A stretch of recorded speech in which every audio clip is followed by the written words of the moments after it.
I have some very strong takes on power creep in Genshin Impact and if it even exists or if it matters. I'm very curious to see Raphael's take here because I think for power creep to be a thing, content needs to be at least to the difficulty where you can't clear it with the first characters that came out in the game. I don't think power creep is a big issue in Genshin whatsoever, dude. I really, really don't. I think they're actually doing a really nice job at the minute coming out with characters that are more fun rather than too strong.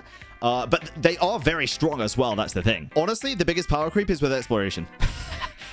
Characters' movement abilities are getting better, but that's going to be a thing that happens. If people don't want characters to be better than 1.x characters, then why the hell, like, what the hell are Hoyoverse going to do to sell these characters, dude? Sure, let's make a brand new fire pyro claymore that's worse than Diluc.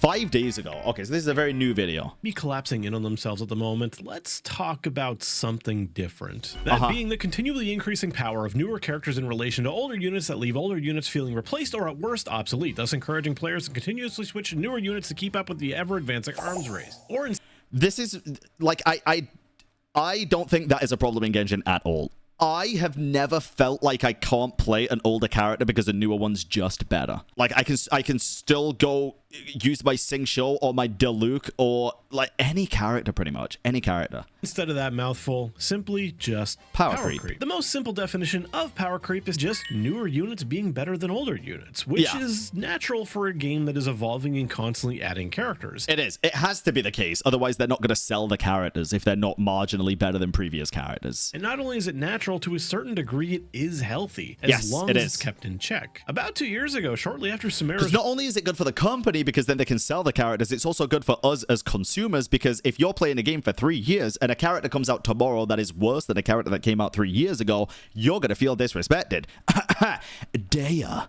Release, I actually made a video on power creep, and it was mostly talking about how I didn't really think it existed, and in some ways, I didn't think they were doing it enough. But oh man, I wouldn't say that video aged poorly because for the time it came out, I still stand by exactly what I said. But we've had a lot of things change in these last 2 years. We've had a lot of time to sit with Dendro and get a good opinion of it and its characters. We've had a whole new region in between then, and now we have an entirely new region starting. Not to mention, we are so close to getting the Pyro Archon, in which most of the community is actually wishing for some power creep. People want nothing more than to see Bennett and Xiangling fall from the thrones that they have held pretty much since Genshin's inception. Before I get into some of the negative aspects of the power creep direction that Genshin is taking, I want to reiterate some of the older points I made that I still think... so I am excited to hear his thoughts on where the direction is actually going, because for me, I am totally okay with power creep becoming a reality in Genshin. If the content is also going to increase in difficulty as well, but it's like it should never get to a point where you can't clear the content in the game with well-built older characters. That's my biggest gripe with power creep, right? It should always be possible to clear the hardest content in the game with the older characters if you have invested enough time, energy, and money into them. Time, energy, or money into them. Hold true. One of the bigger ones being weapons. In some cases, I felt that they haven't made signature weapons strong enough. That's one of the areas where I would personally expect a little bit more power creep to happen, given that these are tailor-made limited weapons for specific 5-stars. Doesn't mean they only benefit them, but it's meant to benefit them completely. Yeah, it's a signature weapon. Of two of the more modern, powerful DPS, Arlecchino and Nouvelette, their signature weapons are really good. They are amazing, but they're not so much better than the next best thing that you really feel bad about not having it. When it comes to weapons, I think they're still doing pretty good. They make powerful weapons that do feel good to roll for, but nothing too insane that your old stuff feels worthless. So in terms of weapons, I think they're still doing an amazing job. When it comes to characters, I do too. There's some weapons that I just goated on every character, right? You got Mist Splitter, you got Staff of Homer, and they're older weapons, dude. They're not even newer weapons, so it wouldn't surprise me if we do get one of those again in the future. But describe the Genshin power creep graph as kind of something that hasn't happened yet, that has spikes, and in some weird cases even like dips down. We've always gotten really powerful characters. When we initially got Ganyu, she felt like an overwhelming increase over everybody else. Then we got Hu Tao. But this is the thing. Ganyu and Hu Tao are still incredibly powerful. They're as powerful as they were. They haven't gone down in value, I'd say. For a permafreeze cryo team, Ganyu is still goated, dude, if you build her well enough. Hu Tao is still absolutely S tier damage-wise if you build her well enough and use her with the right team. So it's like, sure, they might have quote-unquote lost value compared to other characters because Arlecchino is at least in my opinion, undoubtedly more fun to play, but that's just an opinion. They still do very good damage each. Arlecchino probably more overall, but it's also, they have to make it sense lore-wise, right? Arlecchino is literally a harbinger, one of the most powerful harbingers. Hu Tao is a, what, late teen funeral parlor worker? Oh, and when people realized to play her properly, she seemed insane. And Hu Tao is even maintained to be strong to this day. Yeah, and she's still very good. Still try to contend that she is just as strong as Arlecchino. I'm sorry, you are coping mega hard with that one. Hu Tao is strong. I'm not going to take that. Yeah, no, I don't think she is as strong as Arlecchino. I think Arlecchino is definitely stronger.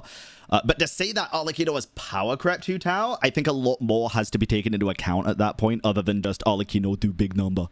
You know, it's like I say, it's a case of the story stuff. It's also just a case of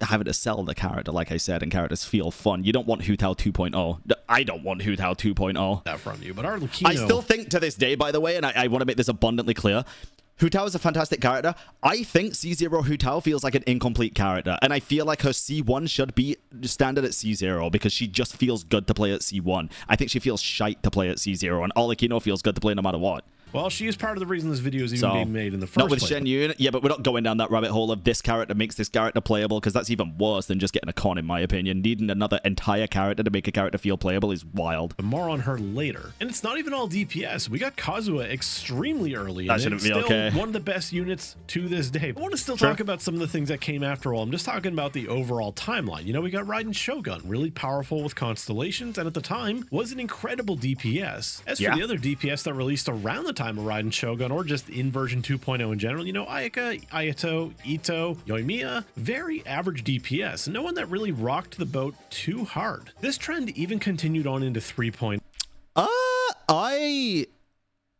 Incredible DPS. As for the other DPS that released around the time of Raiden Shogun, or just in version 2.0 in general, you know, Ayaka, Ayato, Ito, Yoimiya, very average DPS. Really? Dude, I feel like people were losing their minds over Ito's geo damage when he came out, me included. And I also feel like Ayaka is not... I wouldn't class her as an average DPS. People lost their minds over how good Ayaka was. Ayato, sure. Yoimiya, sure. But I built a god like Yoimiya as well, dude. She was hitting 200k plus on a single fucking normal attack arrow. Like, again, it just depends on how much investment you put into these characters on how good they're going to be. So no one that really rocked the boat too hard. This trend even continued on into 3.0. The only crazy DPS we really got in 3.0 was Alhaitham. As for the other DPS, we got like Tainari, Sino, Nilu, Wanderer. I feel like this is a very bad take. I'm sorry. Wow. I feel like it's a very bad take. Tainari was a great unit. I'm not saying it was the best DPS in the game, for sure. Nilu, as much shit as I give her, dude, is an absolutely insanely strong Hydro character. She does a lot of damage. Continued on into if you build her right. 3.0. The only crazy DPS we... Sino goes crazy, dude. Again, if you build him right, use him in a Hyper Balloon team, but also, I guess... he really shines with constellations at C2, to be fair. Really got in 3.0 was Alhaitham. As for the other DPS, we got like Tainari. And Wanderer you kind of need C6 Fiery for, but he does slap as well. Dino, Nilu, Wanderer. Out of those units, nobody that really rocked the boat too hard. In Sino's case, he probably came in underpowered, even weaker than probably Tainari, who was a standard unit. I don't agree with that. I do think C0 was weaker than a lot of people expected, especially because he was in the manga and stuff and had a lot more backstory. I don't think he was weaker than fucking Tainari, dude. I don't think he was weaker than Tainari. I think they were pretty similar, but I don't think Sino was a bad character, dude. The thing with Sino is, chat, what a lot of people need to understand. And here, I'm gonna be totally real here. Sino requires a lot to be okay. I disagree. I don't think he really does. I think he requires a lot to be good. To be very good. But I feel like he's already a pretty good unit as is. Here's the issue. And here's where the truth lies with Sino. A lot of characters in this game are fantastic for multiple different things. Sino's not one of those, dude. He's a niche character that really, really shines in a 1v1 boss fight situation. You come across more than one enemy with Sino, you're kind of screwed unless they're like standing on top of each other. Because this guy is single target, crazy high damage, at least at C2. I can't remember C0 if he's that good or not, but I'm talking from my experience at C2. Yeah, he sucks in AoE group settings, dude. That includes sitting with his friends telling shit jokes and also in combat. I love Sino. I'm kidding. But yeah, he sucks in AoE combat. He is great in 1v1 though, dude. I take him into the Abyss in a boss fight, it's over in seconds. It's done. Now at this point, we are beyond the but that is C2 point where my old video was created. I made that in December of 2022, which meant Alhaitham wasn't even out yet when I made that video. That being said, Alhaitham would not have changed my opinion on the overall view of power creep. I still would have said, yeah, it doesn't really exist because Alhaitham just would have appeared like an anomaly spike, just like Hu Tao was. Yeah, or Bennett. Better or for worse, I think those days are behind us. Dendro as a whole, I would not call power creep. Some people may call Dendro power creep because its reactions were incredibly powerful, easy to use, and led to a massive mix-up in the meta. But Dendro did not rise alone. It brought up Electro units. It brought up Hydro units as if they needed the help. Hell, Dendro even managed to take a trash unit like Kuki, who I would have called bottom 5, and turn her into a contender for top 10, maybe even top 5 units for a period of time. Then comes Fontaine. I completely and utterly agree with that. And this is where the narrative really starts to change. It barely takes any time at all for Fontaine to give us our first insane unit, being Nouvelette. Yeah, this is a literal dragon sovereign, though, who is canonically more powerful than any existing being on Teyvat that we know of. Not only is he capable of contending with the best of the best in single target, but he has, without a doubt, the best AoE in the entire game. He is incredibly being strong. Able to do his insane damage consistently to as many things as he can line up, which he doesn't even need an Animo grouper to help him with. Sure, it may help in some cases, but really he doesn't need it. Good positioning is all you need. Just as we're finally getting used to Nouvelette's craziness, then Farina comes along. Yeah, she's a support, and that's a...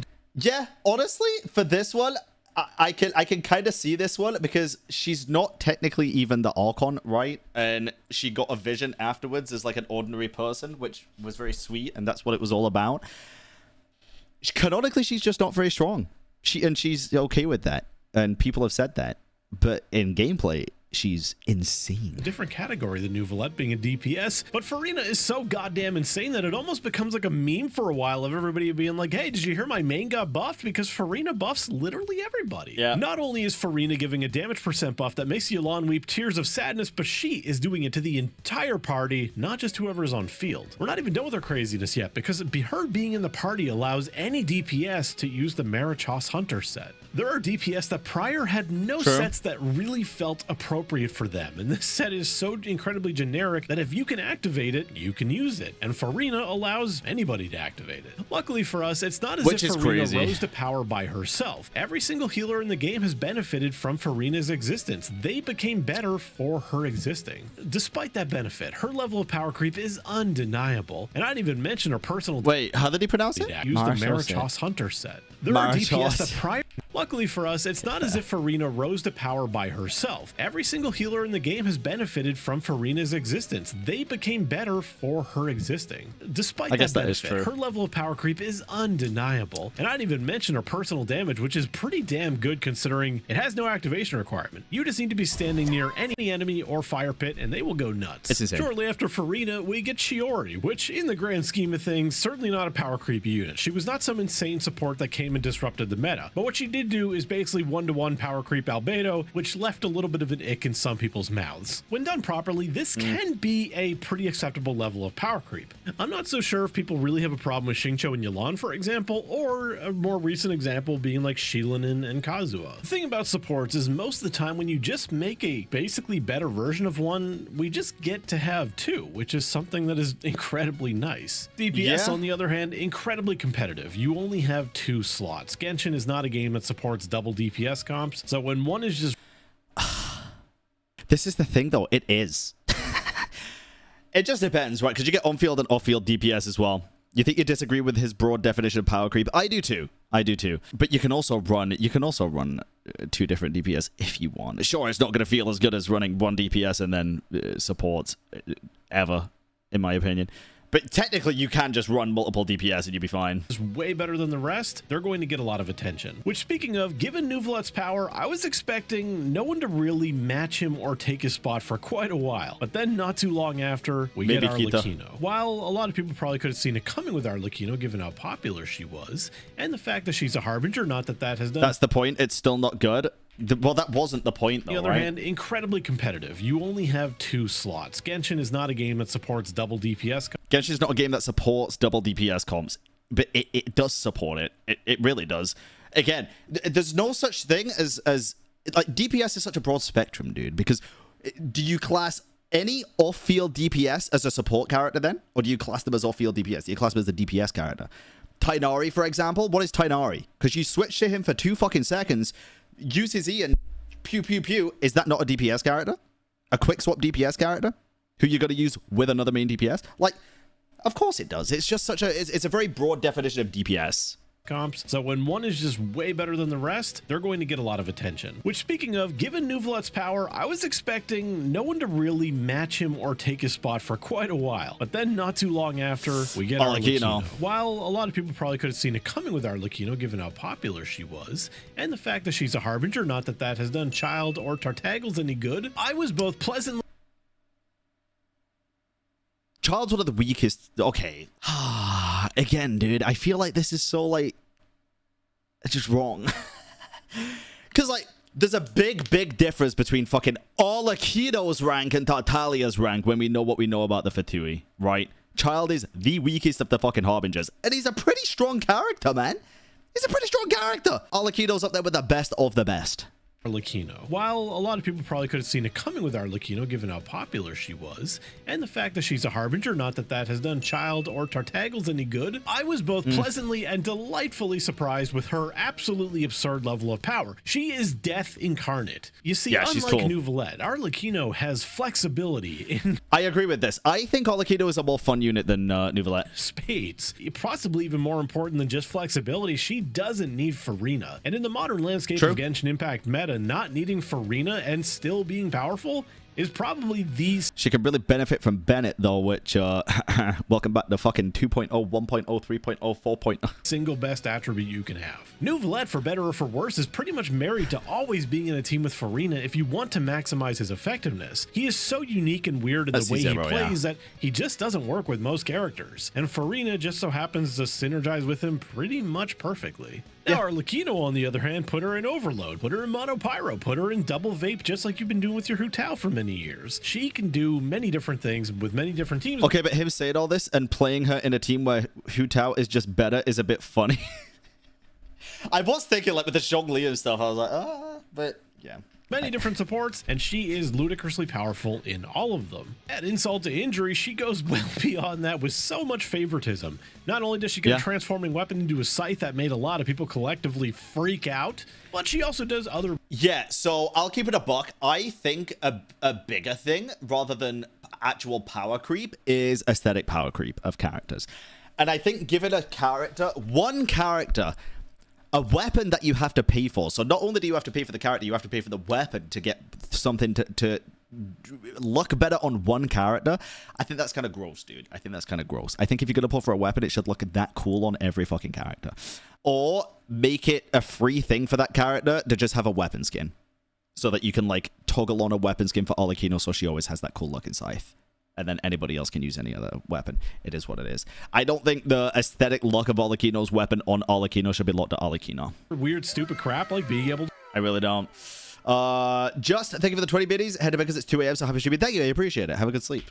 Hell yeah. Made a lot of people Pay to win drip is acceptable, though. Acceptable? Yes. Do I like it? No. I think skins are fine because they can. It's your choice to put it on whatever character. I think if you're paying money to get Arlecchino, a character, and then you're also paying money to get the weapon, that look of this weapon should be for every character. I'm not saying pay to win drip is unacceptable, but it should be acceptable for every single character, not just this fucking one. If you're paying for the weapon, it should look the same on every single character. If they want to charge for this separately, make it a skin. Actively freak out, but she also does other weird, stupid crap like being able to kill flying enemies while standing on the ground. True, I just did that in Abyss. But hey, it's kind of cool that she can do that. Our shielded enemies being a dick attack behind their shields, because why not? Long burst infusions that get removed when you swap off characters getting you down. Why not have an infusion that lasts forever? Because fuck it. Her AoE is insane for a melee character, and she's honestly pretty damn mobile around the battlefield. Like, in a lot of ways, her kit oozes favoritism. And even though I foolishly thought the exact same thing with Neuvlette, I find it really hard to imagine anyone really mad matching these two units power level. No, they couldn't change it now. I'm saying what they should have done it from the get-go, or what they could do for future units. I have heard some try to say that Milani has matched Neuvillette in power, but I don't know. Optimistically, I would say that's probably comparing single target number to single target number and not factoring in that Neuvillette can do it to like 30 targets if given the opportunity. Milani can...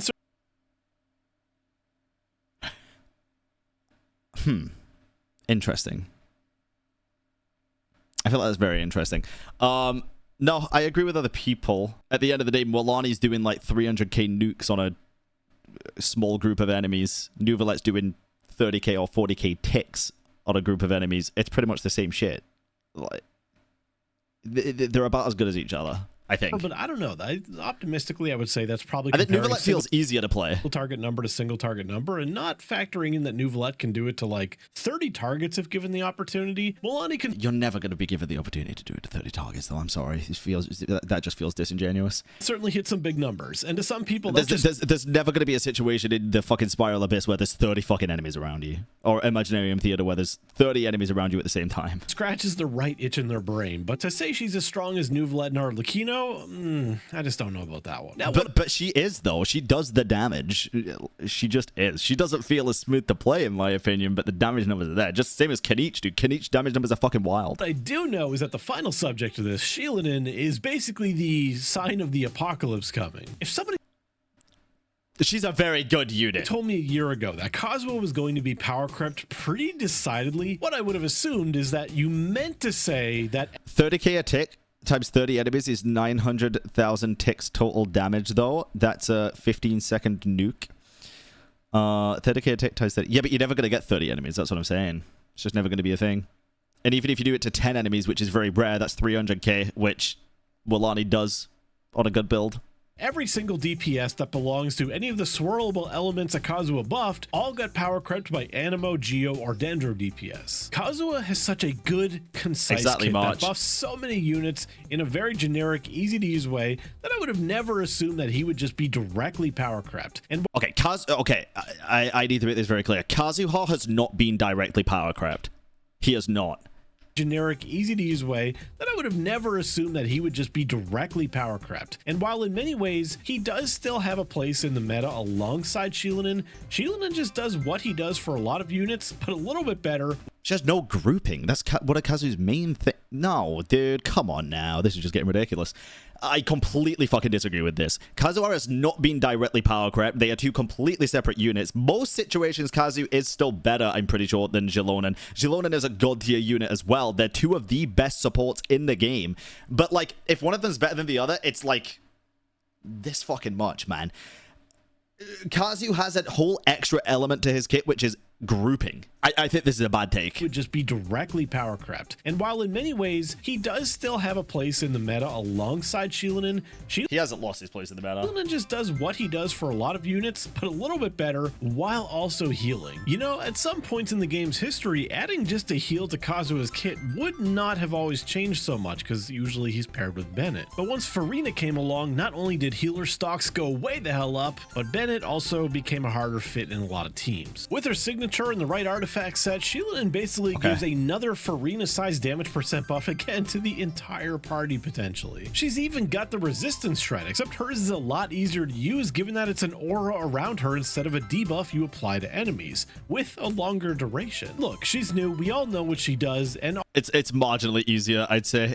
Dude, Kazu's E has such a big range, and it pulls them into you so you can group hit them a lot better. I think both of them, again, about as good as each other. He has not been directly power crept. All the many benefits she brings, and it's absolutely insane to me that she did essentially power creep Kazuha. I would have called him an untouchable unit because Genshin just hasn't exactly taught us that units get replaced easily. When a powerful unit comes along, we've more been trained to think that, like, oh god, yo bro, Bennett is hard to get. I agree with you. This was a mistake, and we probably won't get anything like it again. They'll be more cautious. Or at the very least, they'll sell it to us in constellations, like Xingqiu and Yelan. Xingqiu applies a ton of Hydro, and to get Yelan up to that level, you gotta get some constellation. Supports are just on a whole different thing, though, because like I said earlier, when a support gets power crept, hold on. Let me go back. We've more been trained to think that like, oh god, this was a mistake, and we probably won't get anything like it again. They'll be more cautious. Or at the very least, they'll sell it to us in constellations, like Xingqiu and Yelan. Xingqiu applies a ton of Hydro, and to get Yelan up to that level, you gotta get some constellation. Support. But like Yelan does so much more damage though. Like again, it's one trade-off, right? Xingqiu's still fantastic for Hydro application. Yelan you're going to use when you want more damage, less Hydro application. Supports are just on a whole different thing though, because like I said earlier, when a support gets power crept, a lot of time we're just like, yeah, a second one. While a lot of these characters I mentioned have been incredibly powerful and massive spikes for the power of the game, I didn't mention a lot of the units that have come between them. We do still get moderately powerful units that don't upset the balance of things, that are just decently strong. Wriothesley is just a good DPS. Clorinde is just a good DPS. Kanich, I don't own him, but he also just seems like a good DPS. I think Kanich is like on par with other very good DPSs. My Kanich does like 300k on an E. Is just a good DPS. Kanich. I also feel like say Wriothesley's just good, but like Ayaka and Ito were not good. It's kind of crazy because I feel like at the time when they came out, Ito and Ayaka were even considered more powerful than what Wriothesley would be considered now, or like when he released. They were very strong when they came out, dude. I don't own him, but he also just seems like a good DPS. They're not making waves. A respectable DPS, they will get the job done. And luckily for us, while the unit power creep is getting kind of insane, and I think the spikes are not only getting bigger, you know, they're more frequent, the content of the game just isn't scaling to that level, thank God. And possibly even more importantly, some of the craziest power spikes have been coming from support units, which tend to benefit everybody. Farina and Shilinin are ridiculous, but they also benefited a vast majority of the cast at the same time. And I'd even mention a unit like Navia, who at the time, she was a pretty good DPS, but I wasn't. And I'd even mention a unit like Navia, who at the time, she was a pretty good DPS, but I wouldn't call her a power spike. Now, when Shilinin came out, especially if you get her C2, all of a sudden Navia possibly becomes a contender for this is what I don't get, dude. It feels so inconsistent, man. How can you say Ito was a bad DPS, but then Navia didn't power creep him when they're both Geo Claymore? But you say Arlecchino fucking power crept Yoimiya or whatever it was. Or was that somebody in chat? I can't remember. I don't know, man. It feels very inconsistent with some of the things. Especially if you get her C2, all of a sudden Navia possibly becomes a contender for being even like Nuvolette and Arlecchino tier. Needless to say, this is all giving me insane expectations for what to expect from a week of the Pyro Archon. He's an Archon that obviously leads to a lot of expectations of being overpowered. Every single one since Venti has been kind of a monster in their own way. Even Venti was... He was saying she was good, but became better. Yeah, but he's saying that she wasn't a contender for power creeping anybody. But by his definition, she should have power crept Ito because they're in the exact same situation. They're both Geo Claymore, and he said Ito wasn't a very good character when he came out.